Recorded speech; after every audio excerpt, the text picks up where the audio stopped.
सभी बहनों को ज्योतिया माता की बहुत बहुत शुभकामनाएं। सभी बहनें व्रत भी रखती होंगी और सभी की गोदी माता रानी हरी भरी रखे, सबके बच्चों को सुख शांति दें, सभी के घरों में खुशहाली दें। हम माता जी से यही प्रार्थना करते हैं। और आप लोगों के लिए बहुत ही सुंदर सा सोहर गीत लाए हूँ, आप लोग सुनिए। कहाँ से आवेली मलिनिया हो तो कहाँ से ग्वालिनी हो तो कहाँ से ग्वालिनी हो मोरी सखिया। कहाँ से आवेली रनिया हो जी उतिया माई के पूजय हो जी उतिया माई के पूजय मोरी सखिया। कहाँ से आवेली तनिया हो जी उतिया माई के पूजय हो जी उतिया माई के पूजय हो।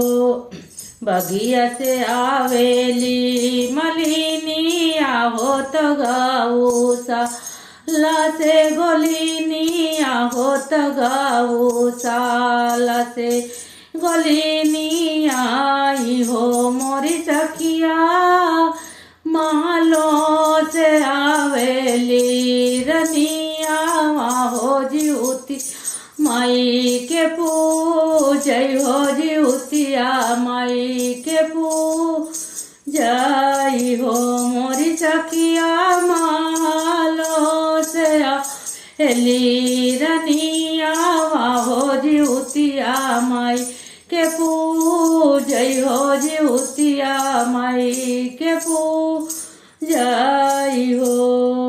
कौल के आवेली मलिनिया हो तो काउल के ग्वालिनी हो तो काउल के ग्वालिनी हो मोरी सखिया।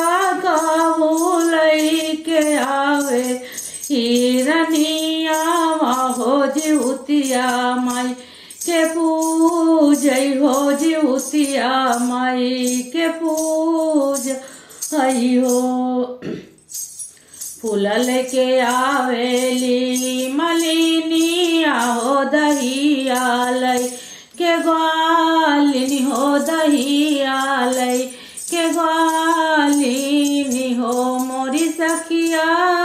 ललना लई के आवेली मलिनी रनिया हो जी उतिया माई के पूजय हो जी उतिया माई के पूजय हो मोरी सखिया। ललना लई के आवे मलिनिया हो जी उतिया माई के पूजय हो जी उतिया माई के पूजय हो। पूजी पाजी रानी नी पाटी हो निहोरी पैया गई हो निहोरी पैया गई हो मोरी मैया।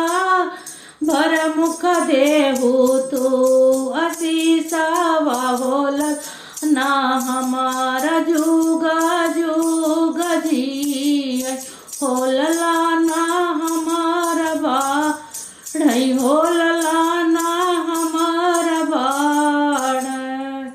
कैसा लगा गीता आपको?